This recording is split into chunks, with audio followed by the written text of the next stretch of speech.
আজকে হঠাৎ করে একটা ভিডিও আমার সামনে আসলো। এই যে ভাইটাকে তোমরা দেখছো, যেই ভাইটা হাত জোর করে আছে, এই ভাইটা কিন্তু ওর ডান্স পারফরমেন্সের মাধ্যমে অসহায় মানুষদেরকে সাহায্য করে। সেটা আমি বহু রিলসের মাধ্যমে আমি দেখেছি। সে এসেছিল একজন বৃদ্ধ অসহায় মানুষকে হেল্প করার জন্য মাতাবাড়িতে। তো সেই উদ্দেশ্যেই কিন্তু ওরই পারফরমেন্স। ও পারফরমেন্স করার জন্য আল্লাহকে নাম পে দে দে গানটা চালিয়েছিল, যেটা আমি অন্য আরেকটা ভিডিওর মাধ্যমে দেখেছি এবং যেটা বুঝেছি। যেইটা নিয়ে আসল গণ্ডগোল যে ও কেন এই গানটা ত্রিপুরেশ্বরী মার মন্দিরে বাজালো, এটা নিয়ে কিন্তু গণ্ডগোলটা বাধে।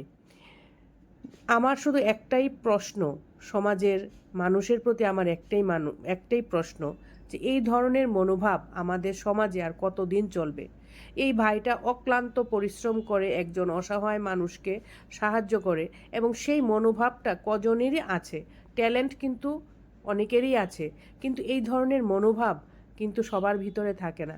ভাই, তুমি বেঁচে থাকো, তুমি সুস্থ থাকো, এইভাবেই তুমি অসহায় মানুষের পাশে এসে দাঁড়িও।